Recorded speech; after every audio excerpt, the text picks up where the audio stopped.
یکم فروری 1979 ایران کے دارالحکومت تہران کی سڑکیں ایرانی عوام کے جم غفیر سے بھری ہوئی ہیں۔ سب کی نگاہیں مہرآباد ایئرپورٹ کی طرف ہیں اور سب کے سر اٹھے ہوئے ہیں کہ جیسے آسمان سے ابھی کوئی پرواز اترنے والی ہے۔ 9:33 ہوتے ہیں کہ ایک فلائٹ جو فرانس سے تہران کے لیے طے شدہ تھی وہ مہرآباد ایئرپورٹ پر اترتی ہے،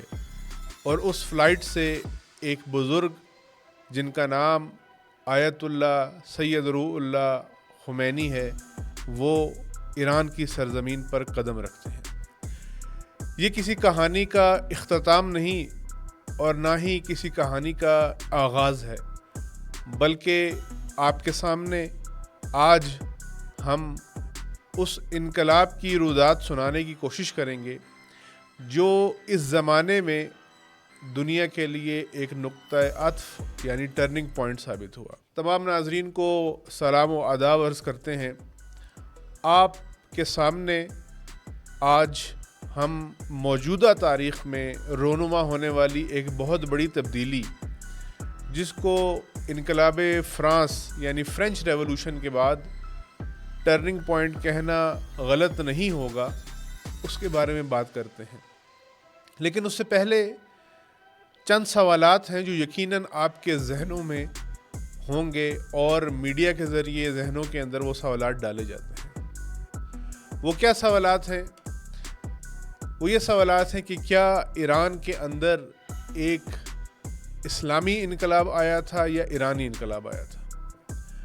ایران ایک ایسی مملکت اور ایک ایسی اسٹیٹ ہے، کیا یہاں پر ڈکٹیٹرشپ ہے یعنی آمریت ہے؟ ایران کے امریکہ کے ساتھ تعلقات کیوں اس قدر خراب ہیں کہ دونوں ممالک ایک دوسرے کے خلاف ہمیشہ جنگ کے لیے آمادہ رہتے ہیں؟ کیوں ایران مشرق وسطیٰ کے اندر ایک تنہا مملکت اور ریاست کی طرح موجود ہے؟ یہ سوالات اور اس طرح کے بہت سارے سوالات کا جواب آج ہم ڈھونڈنے کی کوشش کریں گے اور آپ کو بتائیں گے کہ 1979 یعنی 1979 میں 11 فروری کے روز یعنی 1 فروری جس کا آغاز کیا گیا، اختتام بتایا گیا شروع میں، اس سے ٹھیک 10 دن کے بعد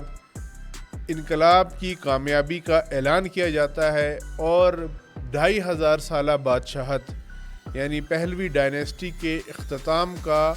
رسمی طور پر اعلان اور اسلامی حکومت کے قیام کا اعلان کر دیا جاتا ہے۔ 11 فروری 1979 وہ تاریخ ہے جس دن 2500 سالہ بادشاہت جو ایران میں موجود تھی اور جس کی آخری شکل پہلوی ڈائنیسٹی اور بادشاہت میں تھی وہ ختم ہو جاتی ہے، اور اس کے بعد اسلامی حکومت کا قیام اور آغاز ہوتا ہے۔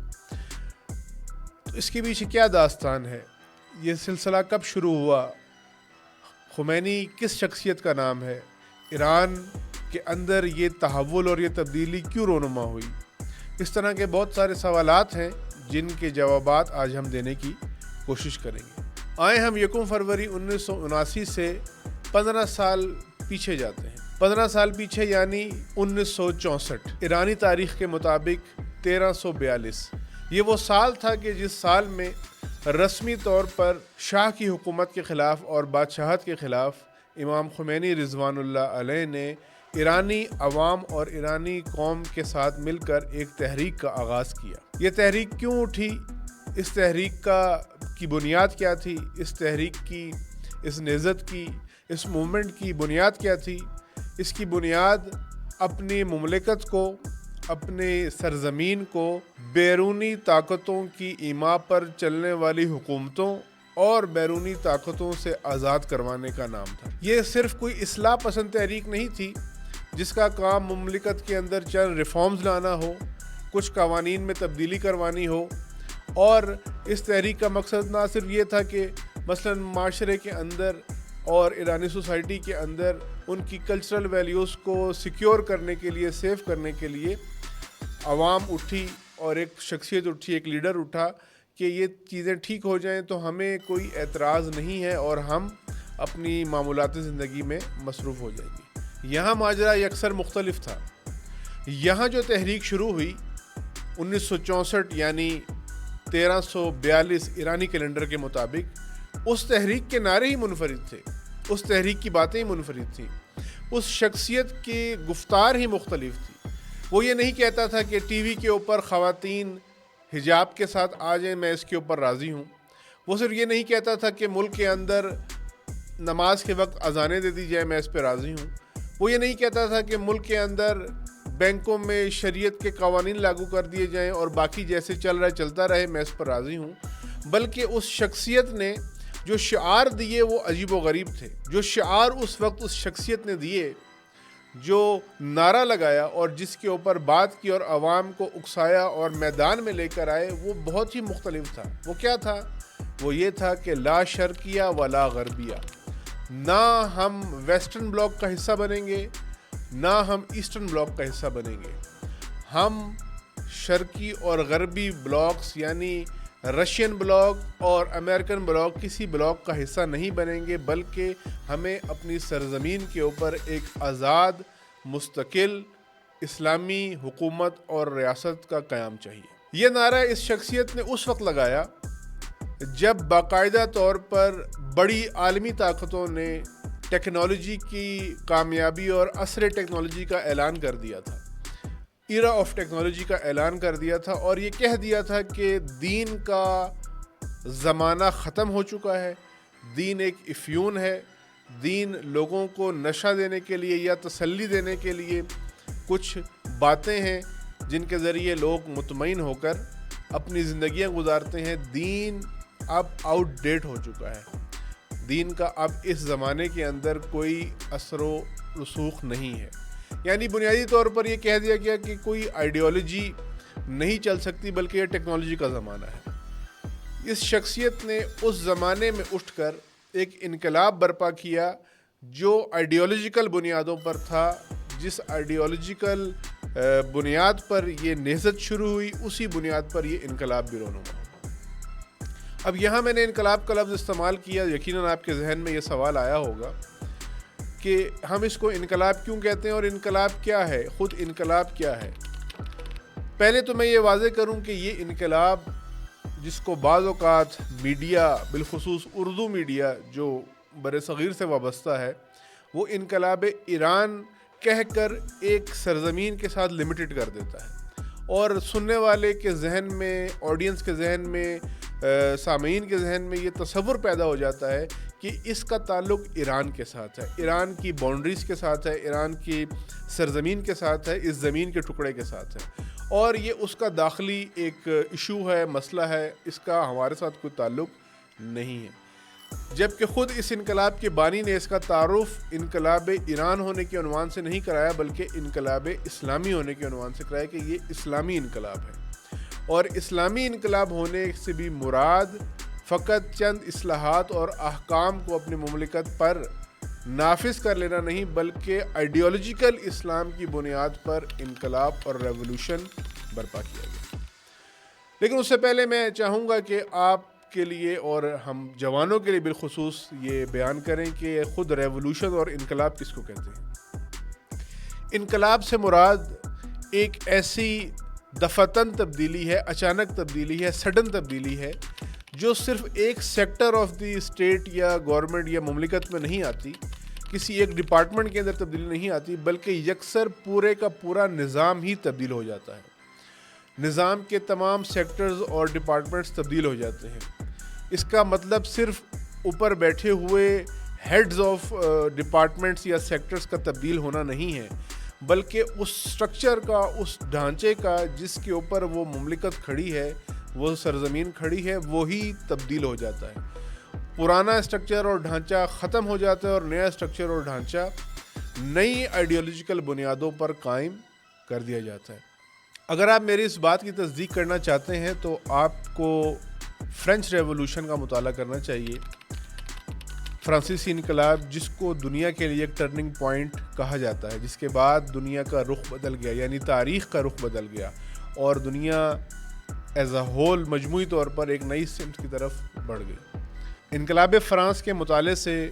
آپ کو سمجھ میں آئے گا کہ انقلاب کیا ہوتا ہے اور انقلاب کیسے آتے ہیں، اور سوشل سائنٹسٹ جو ہیں انہوں نے انقلاب کے بارے میں بہت ساری تعریفیں اور مختلف ڈیفینیشنز کی ہوئی ہیں، لیکن یہاں پر ہم چاہیں گے کہ اپنے ٹائم کو مد نظر رکھتے ہوئے صرف انقلاب اسلامی کے اوپر بات کریں جو 1979 میں ایران میں آیا، ایک ایسی تبدیلی جو آئیڈیالوجیکل اسلام کی بنیاد پر آئی اور جس تبدیلی نے پوری دنیا کو ہلا کر رکھ دیا اور مغربی اور مشرقی بلاکس کے اندر ایک مستقل حیثیت سے، مستقل شخصیت کے ساتھ اور مستقل ایک وجود کے ساتھ، احساس کے ساتھ ایک قوم کو ابھرتا ہوا اور کھڑا ہوتا ہوا اور دیکھا، وہ بھی آئیڈیالوجیکل اسلام کی بنیاد پر، جب یہ کہہ دیا گیا تھا دونوں بلاکس کی طرف سے کہ یہ ٹیکنالوجی کا زمانہ ہے، آئیڈیالوجی کا زمانہ نہیں ہے۔ انقلاب اسلامی کے بارے میں جو ایران میں رونما ہوا اس کے چند پہلوؤں پر ہم بات کرتے ہیں اور اسی سے امید ہے کہ آپ کے ذہن میں ایک نقشہ پیدا ہو جائے گا۔ سب سے پہلے عرض کیا کہ یہ انقلاب آئیڈیالوجیکل بنیادوں پر آیا، اور انقلاب اور ریولوشن کا مطلب ہی یہ ہے کہ پورا مملکت کا اسٹرکچر اور نظام تبدیل ہو جائے۔ اس کے لیے امام خمینی نے ایرانی ملت کے ساتھ مل کر 15 سال تحریک چلائی۔ اس 15 سال کی تحریک میں 2500 سالہ بادشاہت کا خاتمہ ہوا، اور صرف بادشاہت کا خاتمہ ہی نہیں ہوا بلکہ مغربی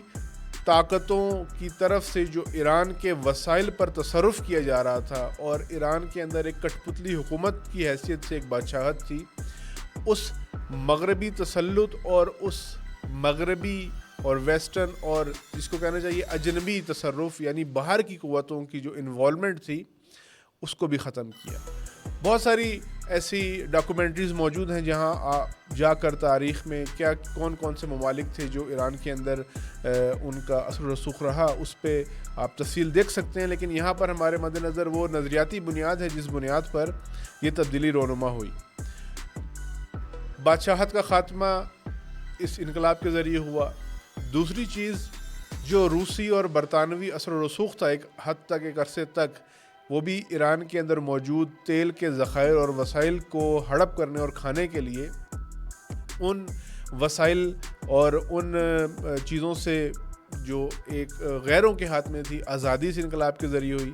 روس اور برطانیہ کے اثر و رسوخ کے بعد ایران کے اندر بے تحاشا امریکہ کا اثر و رسوخ تھا،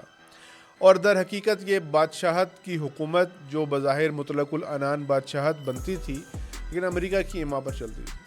اور اس حد تک یہاں پر امریکن سولجرز موجود تھے کہ جن کی تعداد 60,000 کے قریب بتائی جاتی ہے، اور ایران خطے میں امریکہ کا ایک پولیس مین تھا جس کا کام دوسری ریاستوں اور حکومتوں کے اوپر نظر رکھنا اور امریکہ کے لیے چوکیداری کرنا، اور خود ایرانی عوام کا یہ سٹیٹس تھا کہ کوئی امریکی فوجی اگر کسی ایرانی کو قتل کر دے تو اس کو نہ پکڑا جا سکتا تھا نہ اس پہ کیس چل سکتا تھا، لیکن اگر کوئی امریکی کتا بھی کسی ایرانی کے ہاتھ مار دیا جائے یا مر جائے تو اس کی سزا ڈائریکٹلی ایرانی کو دی جائے گی اور دی جاتی تھی۔ ایسی صورتحال میں حوزہ علمیہ قم سے ایک عالم دین، ایک طالب علم، ایک شاگرد، ایک آیت اللہ، ایک مجتہد کھڑا ہوتا ہے، تحریک کا آغاز کرتا ہے، ایرانی قوم کو بیدار کرتا ہے، اور یہ کہتا ہے، یہ فرماتا ہے کہ ہم اس بادشاہت سے بھی نجات حاصل کریں، مغربی استعماری قوتوں سے بھی نجات حاصل کریں، اور اپنے ملک کے اوپر نظریاتی اسلام کی بنیاد پر اور اسلام نام محمدی کی بنیاد پر ایک حکومت تشکیل دیں جو مستقل بھی ہو، آزاد بھی ہو، سوورن بھی ہو اور انڈیپینڈنٹ بھی ہو، اور کسی مغربی طاقت کی ایما پر ہم اپنی تقدیر کا فیصلہ نہ کریں بلکہ خدا کے بنائے ہوئے نظام اور قانون کی بنیاد پر ایرانی قوم کی مرضی اور منشا کے ساتھ، ان کی آمادگی کے ساتھ اپنے ملک کو خود مدیریت کریں اور اپنے ملک کو خود ترقی دیں۔ یہ انقلاب صرف ایک، جیسے میڈیا میں کہا جاتا ہے کہ ملا رجیم کا آ جانا نہیں تھا، یہ انقلاب صرف ایک ریپلیسمنٹ نہیں تھی کہ کلین شیف چلے گئے اور ان کی جگہ پر ریش دار لوگ آ کر، با امامہ لوگ آ کر، روحانیت والے لباس میں لوگ آ کر بیٹھ گئے، بلکہ یہ یکسر سسٹم کی تبدیلی تھی، وہ بھی آئیڈیالوجیکل بنیاد پر۔ اس سوسائٹی کے اندر جس سوسائٹی کو مغرب نے اس قدر اپنے فساد سے بھر دیا تھا کہ یہاں پر صورتحال بہت آگے بڑھ چکی تھی. بہت سارے ممالک سے لوگ، حکمران، سیاستدان عیاشی کرنے کے لیے ایران میں آتے تھے کہ یہ ایک عیاشی کا پوائنٹ بن گیا تھا ان کے لیے، فساد و فحشا کا پوائنٹ بن گیا تھا. لیکن اس ساری صورتحال کے اندر، اس مغربی تسلط کے اندر مادی طور پر بھی یہ مملکت ترقی نہیں کر رہی تھی. یہاں پہ ایک نقطہ آپ کے لیے میں عرض کروں کہ برٹش پیٹرولیم، جو پہلے اینگلو پرشین آئل کمپنی کے نام سے تھی، جس نے ایران کے اندر جو تیل نکلا اس تیل کے سارے معاملات انہوں نے اپنے ہاتھ میں رکھ لیے، اس کا صرف 16% ایران کو ملتا تھا انقلاب سے پہلے. باقی تمام تر اس کا منافع، تیل، ہر قسم کے اس کے بینیفٹس اس کمپنی کی ملکیت میں تھے، اور وہ برطانیہ جاتے تھے، اور برطانوی انڈسٹری ایرانی آئل سے چلتی تھی. امام خمینی نے انقلاب جب برپا کیا اور جب تحریک چلائی تو یہ نعرہ لگایا کہ کیوں ہمارے وسائل اجنبیوں کے ہاتھ میں، کیوں ہماری سرزمین اجنبیوں کے ہاتھ میں. شاہ اپنے آپ کو ایرانی کہتا ہے، شاہ اپنے آپ کو یہ ثابت کرتا ہے کہ ہم اس سرزمین کے وارث ہیں، لیکن وہ مغربی طاقتوں کی ایما پر لوگوں کے وسائل کو کھا رہا ہے، اور لوگ غربت کی لکیر سے نیچے ان پڑھ زندگی بسر کر رہے ہیں، جن کے پاس نہ تعلیم ہے، نہ وسائل ہیں، اور وہ سہولیات مملکت میں نہیں ہیں جو ان کا حق بنتی ہیں. امام خمینی نے لوگوں کو بیدار کیا، میدان میں لے کر آئے، اور اس موجودہ نظام سے اتنی نفرت پیدا کر دی کہ اس نظام کے مقابلے میں لوگ انقلاب برپا کرنے کے لیے آمادہ ہوئے. وہ انقلاب جس کے اندر سیاسی نظام سے لے کر معاشی نظام سے لے کر تعلیمی نظام، اقتصادی نظام، تمام نظاموں کو جس انقلاب نے تبدیل کر کے رکھ دیا، اور نظریاتی بنیادوں پر یہاں پر ایک اسلامی حکومت کا قیام عمل میں آیا، جس نے پوری دنیا کے رونگٹے کھڑے کر دیے اور تمام دنیا کی اسیسمنٹس اور کیلکولیشنز کو غلط ثابت کر دیا، جو یہ کہتے تھے کہ یہ عصر دین نہیں بلکہ عصر ٹیکنالوجی ہے، آئیڈیالوجی کبھی بھی ٹیکنالوجی پر کامیاب نہیں ہو سکتی. اسی زمانے میں امام خمینی نے آئیڈیالوجی کی بنیاد پر، دین کی بنیاد پر ایک انقلاب برپا کیا، اور استعماری بادشاہت اور استعماری طاقتوں کے اثر و رسوخ کو اپنی مملکت سے باہر نکال کر ایک مستقل آزاد حکومت اور ریاست کا قیام عمل میں لایا گیا. یہاں پر میں آخر میں یہ نقطہ عرض کروں، اگرچہ اس کے اوپر بہت سارا کنٹینٹ اور ویڈیوز آپ کو مل جائیں گی، آپ دیکھ سکتے ہیں، لیکن یہاں پہ عرض کرنا ضروری ہے کہ اس انقلاب کا مطلب یہ نہیں تھا کہ اس انقلاب کے آنے کے بعد ایران بیکورڈ ہو گیا یا اس کا ترقی کا سفر رک گیا، جیسے کہ میڈیا کے اوپر یہ پورٹرے کیا جاتا ہے، پروپیگنڈا کیا جاتا ہے. اگر آپ انقلاب سے پہلے، انقلاب اسلامی سے 1979 سے پہلے کے اعداد و شمار دیکھیں اور 1979 کے بعد کے اعداد و شمار دیکھیں تو آپ کے سامنے خود یہ چیز واضح ہو جائے گی کہ انقلاب آنے کے بعد ایران نے ترقی کی ہے، ایران پسماندہ نہیں ہوا. مثال کے طور پہ ایرانی عوام انقلاب سے پہلے اس کا لٹریسی ریٹ بہت کم تھا، جبکہ اب اس کا لٹریسی ریٹ بہت زیادہ ہے. آپ اعداد و شمار میں دیکھ سکتے ہیں کہ اس وقت لٹریسی ریٹ ایران کا 90% سے بھی اوپر جا چکا ہے. اس کا ریزرو، اس کی درآمد، اس کی اقتصاد اس وقت زیادہ تر آئل کے اوپر ڈپینڈ کرتی تھی، جبکہ اب آئل ڈپینڈنسی کم ہوگی اور دیگر بہت ساری محصولات ہیں جن کے اوپر اقتصاد اس مملکت کی ڈپینڈ کر رہی ہے. اس کے علاوہ خواتین کی انگیجمنٹ، میڈیکل شعبے میں انقلاب سے پہلے 16 یا 17% خواتین کی انگیجمنٹ تھی، جبکہ اب 48% سے زیادہ ہو چکی ہے. مختلف شعبوں میں آپ دیکھیں ایران بہت آگے ہے، ایران نے ترقی کی ہے. یعنی اس انقلاب نے ایران کو آگے بڑھایا ہے، پیچھے نہیں دھکیلا. اور سب سے بڑی بات کہ یہ مستقل مملکت ہے جس کے فیصلے خود اس ملک کے اندر ہوتے ہیں، باہر نہیں ہوتے، واشنگٹن میں نہیں ہوتے، پینٹاگون میں نہیں ہوتے. اس کے علاوہ دنیا کے اندر جتنے مظلومین ہیں، ان مظلومین بالخصوص فلسطین کے مظلومین کی ایک نمائندہ آواز اور نمائندہ رہبری جس مملکت نے کی اور جن کا ساتھ دیا ہمیشہ اور اب تک ساتھ دے رہے ہیں، وہ ایران ہے، اور وہ بھی اسلامی جمہوریہ ایران. یہ انقلاب جو نظریاتی بنیادوں پر آیا اور جس نے اب تک 47 سال کا سفر طے کیا ہے، اور جس کی سالگرہ کے ایام اس وقت چل رہے ہیں، جو اگرچہ دشمنوں کے نرغے میں ہے لیکن پہلے سے بہت زیادہ مضبوط، مستحکم اور پابرجا ہے۔